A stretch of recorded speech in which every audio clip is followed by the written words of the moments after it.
Hello दोस्तों, एक बार पुनः आप सबों का स्वागत है हमारे यूट्यूब चैनल स्टडी 26 पे। और आज जो हम लोग देखेंगे हिस्टोग्राफी का जो हम लोग सेशन चालू किए थे, उसी में हिस्टोग्राफी का ही एक पार्ट होता है। कुछ महत्वपूर्ण इतिहासकार, उसी में हम लोग आज देखेंगे उमा चक्रवर्ती के बारे में। तो देखिए, अगर आप उमा चक्रवर्ती के बारे में अगर जानना चाहते हो तो इसका रीज़न यही है। आज हम लोग इसको इसलिए भी लिए हैं क्योंकि उमा चक्रवर्ती, आप देखेंगे कि आप अगर एमए कर रहे होंगे किसी भी विश्वविद्यालय से, तो वहाँ पे आपके हिस्टोरियन में आपसे पूछा जाता होगा, नारीवादी हिस्टोरियन, फेमिनिस्ट हिस्टोरियन में, कि उमा चक्रवर्ती, बीना मजूमदार, रोमिला थापर, इन तमाम महिला इतिहासकारा के बारे में आपसे सवाल पूछे जाते हैं। तो इसीलिए हम लोग आज उमा चक्रवर्ती के बारे में पढ़ेंगे और देखेंगे कि आखिर उमा चक्रवर्ती का क्या कार्य रहा, उनके शोध प्रबंध क्या रहे, और उनके वो फेमिनिस्ट हिस्टोरियन थी तो कैसे थी, उनका उसमें क्या योगदान है। उन तमाम बिंदुओं पे आज हम लोग चर्चा करेंगे ताकि इससे संबंधित जो भी आपसे प्रश्न पूछे जाएँ वो आप बना सकें आसानी से। तो चलिए उसी को आज हम लोग देखते हैं आज इस कड़ी में। तो अगर वीडियो आपको पसंद आएगा तो आप प्लीज़ हमारे चैनल को सब्सक्राइब कीजिएगा, वीडियो को लाइक कीजिएगा और कमेंट ज़रूर कीजिएगा। अगर कोई दुविधा या इसमें कोई कमियां नज़र आए तो प्लीज़ आप कमेंट के माध्यम से हमें ज़रूर बताएं कि आखिर क्या कमी है इसमें और क्या सुधार करनी चाहिए हमें। तो उसे मैं ज़रूर अच्छे तरीके से उसे ठीक करने का प्रयास करूँगा। चलिए इस वीडियो में अब हम लोग देख लेते हैं उमा चक्रवर्ती। देखिए, उमा चक्रवर्ती एक नारीवादी इतिहासकार हैं, जो हमने बताया अभी। ये एक फेमिनिस्ट हिस्टोरियन है, यानी इनका कार्य जो भी होगा, फेमिनिस्ट हिस्टोरियन का मतलब होता है कि नारीवादी इतिहासकार है, वो महिलाओं के हक की बात करेंगी वो, और महिलाओं के राइट के लिए वो सारी बातें लिखेंगी और बताएंगी कि आखिर भारतीय राष्ट्रीय आंदोलन या भारतीय इतिहास में कहीं महिलाओं का योगदान था जिसके बारे में नहीं लिखा गया। तो उन तमाम चीज़ों को अगर कोई लिखने का कार्य करेगा तो यही नारीवादी महिलाएं या नारीवादी इतिहासकारा जो होंगी या इतिहासकार होंगे, उनके द्वारा लिखा जाता है। तो ये सबसे पहले हम लोग को ये ध्यान रखना कि फेमिनिस्ट हिस्टोरियन है कौन, उमा चक्रवर्ती। तो ये बात आप रखेंगे। उसके बाद इनका जन्म जो हुआ था 20 अगस्त 1941 को हुआ था, दिल्ली में हुआ था। इनके पिता जो हैं उनका मूल रूप से केरल के निवासी थे और वो सरकारी नौकरी में थे वो उस समय। उमा चक्रवर्ती जो हैं, देखिए पिता और माता पे ज़्यादा मत जाइएगा क्योंकि वहाँ से सवाल आपसे कभी पूछे ही नहीं जाएंगे। और इसके बारे में आप कोई यूनिवर्सिटी एग्ज़ाम भी लिख रहे हो तो वहाँ पे लिखने की आवश्यकता बहुत ज़्यादा नहीं है। एक बस उसका एक होता है ना कि आउटलाइन दे दीजिए कि हाँ, उनके पिता माता मूलतः केरल के निवासी थे और दिल्ली में वो आके रह गए थे, तो बस यही चीज़ है। इनकी आरंभिक शिक्षा दीक्षा जो हुई थी वो दिल्ली पब्लिक स्कूल जो है वहाँ से हुई। बाद में इन्होंने माउंट कार्मेल स्कूल कॉलेज जो है बेंगलुरु, वहाँ से अध्ययन किया। और उसके बाद आप देखेंगे कानून की पढ़ाई ये कॉलेज ऑफ लॉ से, जो कि बेंगलोर में है, वहाँ से इन्होंने पूरा की। उसके बाद इसी बीच ये हिंदू विश्वविद्यालय जो कि बनारस BHU जो है, वहाँ से इन्होंने इतिहास में मास्टर की डिग्री ली। तो ये इनका एजुकेशनल बैकग्राउंड था, यानी दिल्ली पब्लिक स्कूल में इनका आरंभ हुआ एजुकेशन। उसके पश्चात ये माउंट कार्मेल स्कूल जो है वहाँ से इन्होंने पढ़ाई की।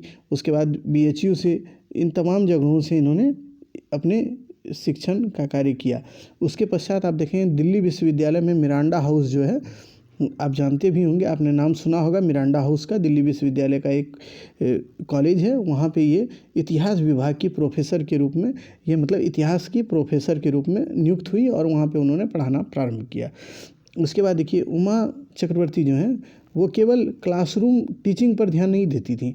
क्लासरूम टीचिंग का मतलब है जो आप क्लास में पढ़ाते हैं, बल्कि इसके अलावे वे नारीवादी इतिहास के लिए भी प्रसिद्ध हैं। बल्कि उन्होंने 1970 के दशक से ही वह महिलाओं के आंदोलन और लोकतांत्रिक अधिकारों के आंदोलन से जुड़ी, मतलब सीधा सीधा कहने का मतलब ये है कि ये जो है उमा चक्रवर्ती जो है, इन्होंने केवल क्लासरूम टीचिंग यानी केवल पढ़ाने का ही कार्य नहीं किया। इसके इतर इन्होंने पढ़ाने के साथ साथ ये महिलाओं से संबंधित जो भी आंदोलन भारत में चले उसमें इन्होंने सक्रिय भूमिका निभाई और वो पार्ट उसमें उन्होंने निभाया कि भाई हाँ, जितने भी महिलाएं से रिलेटेड आंदोलन हुआ उसमें इन्होंने एक अहम भूमिका के रूप में निभाया। उसके बाद देखिए लोकतंत्र में होता है कि महिला और पुरुष को समान अधिकार है, तो इन्होंने लोकतांत्रिक अधिकारों के लिए भी आंदोलन चलाया। यानी जो अधिकार हमारे संविधान में महिलाओं और पुरुष को मिला है, उस अधिकार को पटल पर लाने के लिए, यानी उसे ज़मीन पर लाने का भी कार्य इन्होंने किया अपने आंदोलन के माध्यम से। तो इसलिए भी इनका बहुत महत्वपूर्ण मतलब योगदान है एक तरह से आप बोले तो। इसके बाद देखिए वे मानव अधिकारों के उल्लंघन, सांप्रदायिक दंगों और राज्य दमन, उसके बाद देखिए राज्य दमन कर जांच के लिए कई तथ्य खोजी टीमों में भाग, यानी सीधा सीधी मतलब ये है मानव अधिकार के लिए जो भी यहाँ पे भारत में बने थे ये क्या कहते हैं टीम, एक तरह से मानव अधिकार भारत में कितना है नहीं है इससे संबंधित जो भी टीम बनी थी उसमें इन्होंने सक्रिय भूमिका निभाया।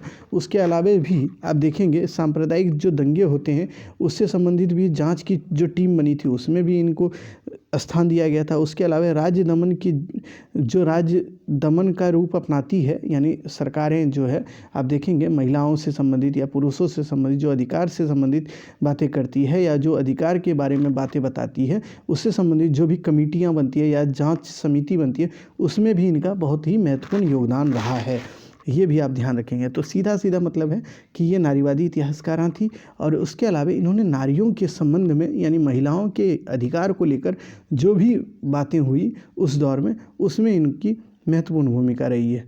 इसके आगे की बातें को अब देखते हैं हम लोग।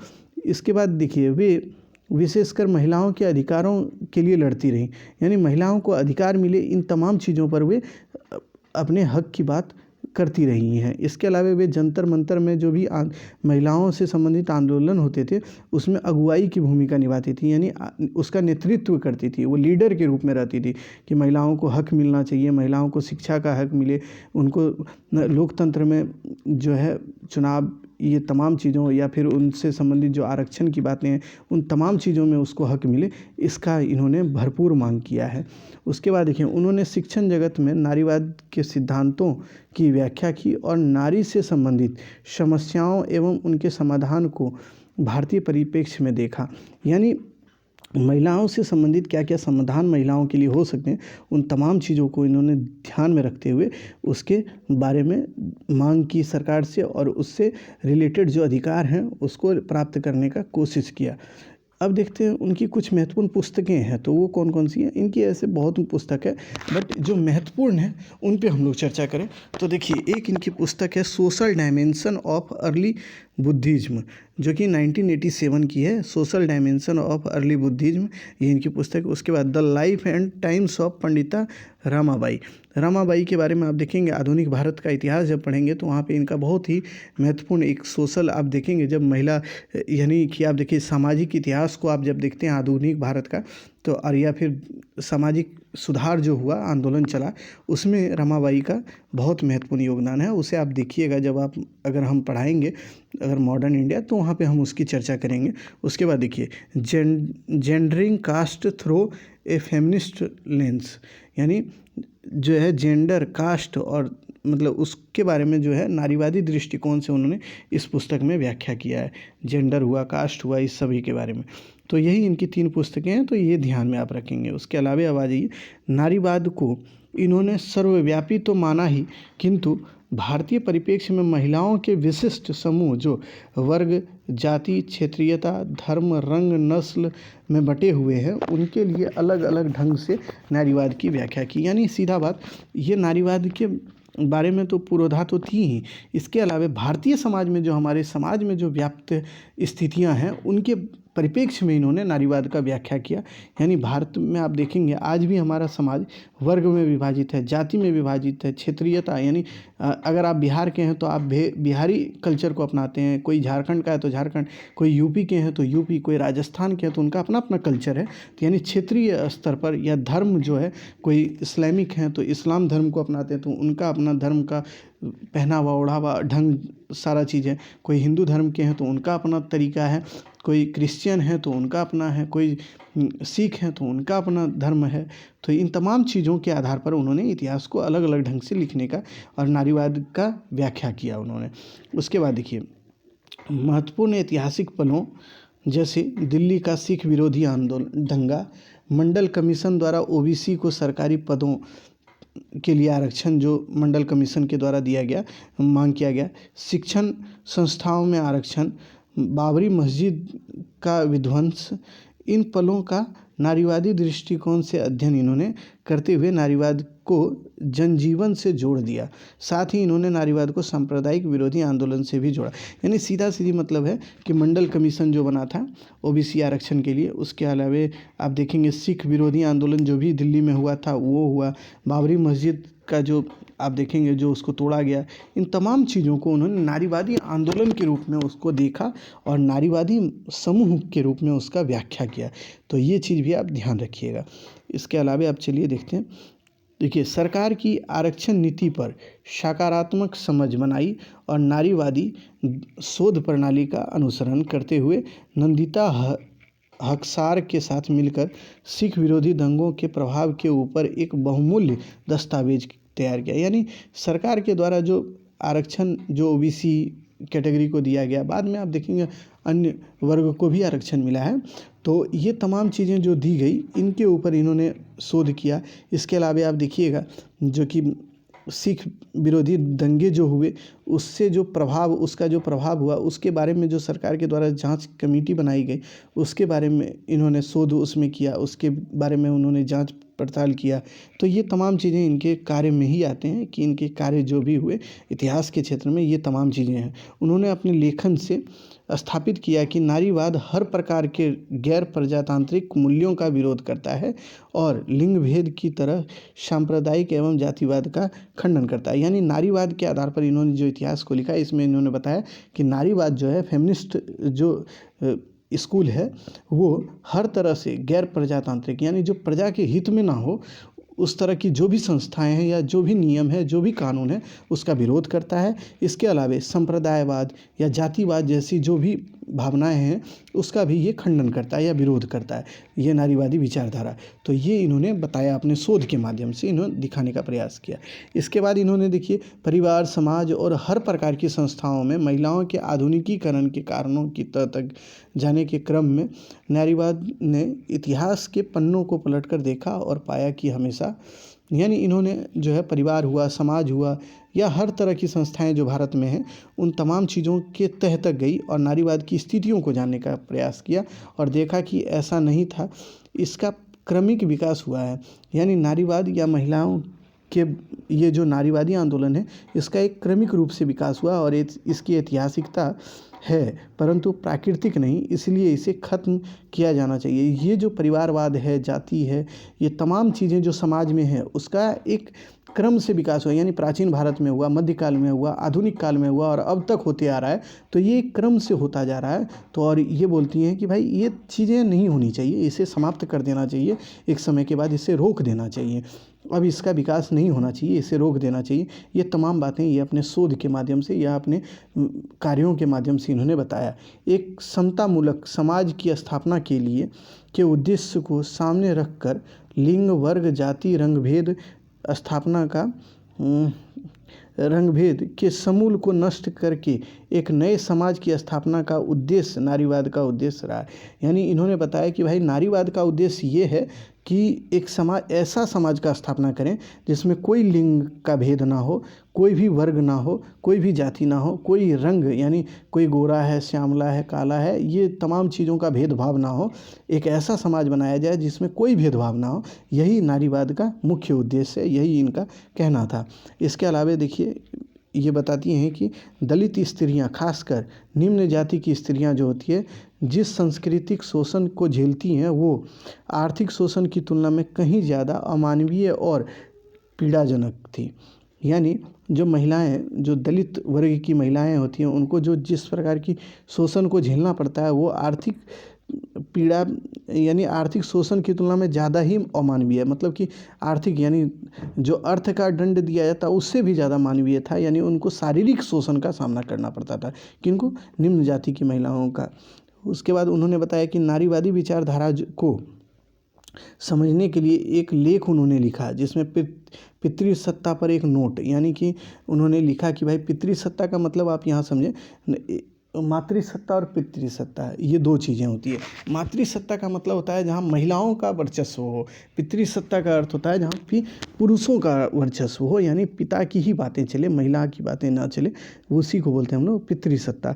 तो ये इन्होंने पितृसत्ता पर एक नोट लिखा और उसमें उन्होंने बताया कि भाई देखिए, पितृसत्ता को समझाने के लिए उन्होंने ब्रिटिश इतिहास का जो पितृसत्ता वाली व्यवस्था भारत में थी उसको समझाने के लिए इन्होंने गेर्डा लर्नर जो है एक ब्रिटिश इतिहासकार हैं, उनसे प्रेरणा ली और गेर्डा लर्नर ने मेसोपोटामिया से उदाहरण लेकर पितृसत्ता को बताया। यानी मेसोपोटामिया में किस तरह पितृसत्ता था ये गेर्डा लर्नर के द्वारा बताया गया और उसी से प्रेरणा लेकर इन्होंने पितृसत्ता के बारे में, भारत में पितृसत्ता की स्थिति कैसी थी उसके बारे में इन्होंने बताया। इन्होंने पितृसत्ता पर पितृसत्ता पर जहाँ पुरुषों की प्रधानता होती है उस पर एक नोट लिखा और उसके बाद इन्होंने बताया कि उमा चक्रवर्ती ने लिखा कि महिलाओं के आधुनिकीकरण का सबसे प्रमुख कारण है पुरुष द्वारा उनके प्रजनन क्षमता पर अधीनीकरण, यानी ये होता है कि महिलाएं जो अधीन है किसी की, उसका एक मूल कारण ये है कि पुरुष के द्वारा उनकी प्रजनन क्षमता पर नियंत्रण करना, यानी उनके साथ जो भी आप समझ रहे हैं प्रजनन क्षमता पर जो नियंत्रण किया जाता है, इसी के कारण वो किसी के अधीन हो गई हैं महिलाएं। नारीवादी लेखन पर सबसे बड़ी चुनौती उन परिस्थितियों की पहचान करना है जिससे सत्तात्मक संरचना का उदय हुआ। यानी नारीवादियों के ऊपर, जो फेमिनिस्ट हिस्टोरियन है उनके ऊपर सबसे बड़ा चुनौती यही था कि वो इस बात का पहचान करें कि किस प्रकार पितृसत्ता का उदय हुआ, किस प्रकार से पितृसत्ता की संरचनाएं भारत में हुए।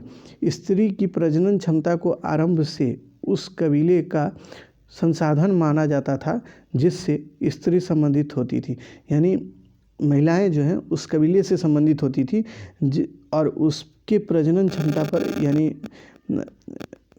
आप इसको इस तरह बोलें तो रिप्रोडक्टिव सिस्टम जो भी होता है उस पर अधिकार पुरुषों का माना जाता था शुरू से ही, और कबीलाई क्षेत्र से ही, मतलब फिर बाद में देखिए कृषि के साथ साथ मानव श्रम का जब की क्षमता बढ़ी, जब मानव श्रम का उपयोग कृषि के क्षेत्र में ज़्यादा होने लगा तो उस समय भी आप देखें कि निजी संपत्ति का उदय हुआ और साथ साथ महिलाओं पर नियंत्रण बढ़ता चला गया। यानी निजी संपत्ति का अर्थ हुआ कि कोई क्षेत्र है तो उस पर अधिकार लोगों का अपना अपना अधिकार उस पर स्थापित करने लगे और उसके साथ साथ महिलाओं पे भी उनका अधिकार धीरे धीरे होता गया और महिलाएं एक तरह से पुरुषों के चंगुल में फंसती गई, ये बातें उनका कहना है। सबसे प्रारंभिक राज्य और कानून ही पितृसत्ता परिवार व्यवस्था को बनाए रखने में सजग थी। यानी सीधा मतलब यही है कि महिलाओं की इस जो निकृष्ट स्थिति है या जो उनकी दुर्दशा है उसका एक ना एक कारण मुख्यतः ये बताती हैं कि वो पुरुष ही है और पुरुष ही उनको दबाने का कार्य किया है। तो यही नारीवादी का मानना था, यानी नारीवादी विचारधारा का ये मानना है। पितृसत्ता परिवार में स्त्री और बच्चों पर पुरुषों का वर्चस्व होता है, यानी पितृसत्ता जो होता है उसका अर्थ होता है कि वहाँ पे पुरुष का ही वर्चस्व होगा, महिला का वर्चस्व नहीं होता है। तथा महत्वपूर्ण संसाधनों पर भी पुरुषों का नियंत्रण, यानी जो भी संसाधन हैं, यानी जो भी आर्थिक क्रियाकलाप हैं, आज भी आप देखेंगे अपने समाज में या अपने घर में ही देखते होंगे, आपके पिता का अधिकार ज़्यादा होता होगा, महिला का अधिकार कम। यानी आपकी मम्मी को कभी कभी देखते होंगे कि आपके पिता अगर डांट देते हैं आज भी हम, तो वो चुप हो जाती हैं और वो चुपचाप बैठ जाती हैं। लेकिन ये एक तरह से बताता है कि पितृसत्ता आज भी हमारे समाज में, ये बातें ये अपने लेख में बताती हैं, जिससे महिलाएं ऐसी सत्ता से वंचित रहती हैं। मतलब पितृसत्ता के कारण ही महिलाओं को सभी अधिकार नहीं मिले हैं आज भी वो कई एक अधिकार से वंचित हैं। उन्होंने यह भी लिखा कि महिलाओं पर नियंत्रण के लिए महिलाओं की सहमति आवश्यक होती है और वह आसानी से हो सकता है क्योंकि संसाधन पर महिलाओं की पकड़ नहीं होती और वे पुरुषों पर निर्भर होती है। मतलब ये कहती हैं कि महिलाओं पर अगर किसी का अधिकार है तो इसके लिए ये ज़रूरी है कि वो महिलाओं से इसके बारे में पूछे कि भाई आप, मतलब महिलाओं की भी उसमें संतुष्टि, यानी एक तरह से उसका मतलब सहमति होना आवश्यक है कि वो अगर जब तक नहीं बोलेगी कि हाँ हम आपके अधिकार क्षेत्र में हैं, तब तक उस पर अधिकार करना मुश्किल है। यानी उस पर अपना जो वर्चस्व दिखाते हैं पुरुष, वो नहीं दिखा सकते। बट महिलाएं आज की समाज में आज भी आप देखेंगे ये महिलाएं आसानी से पुरुष के वर्चस्व में आ जाती हैं, चूँकि उनके पास धन दौलत तो होता नहीं है, तो वो धन दौलत के लिए, यानी संसाधन के लिए पुरुषों पर आश्रित होती हैं और इसी डर से वे पुरुषों की हर बातों को मान लेती हैं। तो यही बात ये बताती हैं कि देखिए जो फेमिनिस्ट हिस्टोरियन में जो हम लोग आज देखे उमा चक्रवर्ती को, तो इनका मुख्य उद्देश्य यही था कि महिलाओं की स्थिति को इन्होंने अच्छे तरीके से चर्चित किया है और बताने का प्रयास किया है। तो इस वीडियो के माध्यम से हमने कोशिश किया कि भाई कैसे ये चीज़ें हैं सामान्यतः जो हमारे समाज में चल रही है या जो इनसे रिलेटेड हैं, तो उन तमाम चीज़ों को हमने बताने का प्रयास किया। अगर वीडियो पसंद आए तो प्लीज़ हमारे चैनल को सब्सक्राइब कीजिए, लाइक कीजिए वीडियो को और शेयर कीजिए अन्य लोगों तक, ताकि उन्हें भी लाभ मिल सके। तो इस वीडियो के माध्यम से आप समझ गए होंगे कि फेमिनिस्ट हिस्टोरियन का क्या ध्येय था। यानी फेमिनिस्ट आप समझ रहे हैं कि नारीवादी यानी महिलाओं के हक की बात करने वाली महिला ये इतिहासकार है। इसी में आप देखिए वीना मजुमदार हैं, उमा चक्रवर्ती, वीना मजुमदार, ये तमाम जो इतिहासकार हैं ये महिलाओं के हित की बात करती हैं। तो आगे के वीडियो में हम कोशिश करेंगे कि उन तमाम कुछ और जो महिला इतिहासकार हैं उनसे भी आपको परिचित कराएं, ताकि आप इनसे संबंधित जो भी सवाल अगर आपके सामने हो या आप देखेंगे कि यूजीसी नेट अगर कर रहे हो तो वहाँ भी इससे संबंधित सवाल रहते हैं कि उनके बुक से रिलेटेड आपको दे दिया जाएगा कि कौन सी पुस्तकें किनकी है और ये रचनाएँ कब की गई है। तो ये तमाम चीज़ें पूछी जाती है, इसलिए थोड़ा बहुत आप ज़रूर देखिएगा, इनकी पुस्तकों को एक बार देख लीजिएगा। और इनका ध्येय क्या था कि ये नारीवादी आंदोलन को प्रमोट करती थी, तो पितृसत्ता जो है भारतीय समाज में उसका इन्होंने किस तरह से विरोध किया। और इन्होंने बताया कि भाई पितृसत्ता जो है इसी कारण महिलाएं आज भी हमारे समाज में पिछड़ी हुई हैं। और ये महिला जो नारीवादी आंदोलन की ध्येता है, यानी नारीवादी आंदोलन की जो प्रवक्ता हैं, इतिहासकार हैं, उनका मानना है कि भाई देखिए एक ऐसा समाज का निर्माण हो या संरचना हो जिसमें कोई महिला और पुरुष के बीच कोई भेदभाव ना हो और उनके बीच कोई तरह का किसी भी तरीके का कोई मतलब रंग से या रूप से या फिर जाति से, वर्ग से, लिंग से किसी तरह का कोई असमानताएं नहीं हो, सबको समान अधिकार हो और सबको समान तरीके से कार्य करने का हक प्राप्त हो। और जैसे संसाधन पर पुरुषों का अधिकार है, ठीक उसी तरह महिलाओं का भी हो। लोकतंत्र में महिलाओं को भी उतना ही अधिकार मिला है जितना पुरुषों को है, तो उसका ज़मीनी स्तर पर भी लागू हो, यही इनका ध्येय था नारीवादियों का। तो हमने कोशिश किया उसे बताने का। चलिए फिर मिलेंगे अगले वीडियो में अगले लेक्चर के साथ, तब तक के लिए धन्यवाद।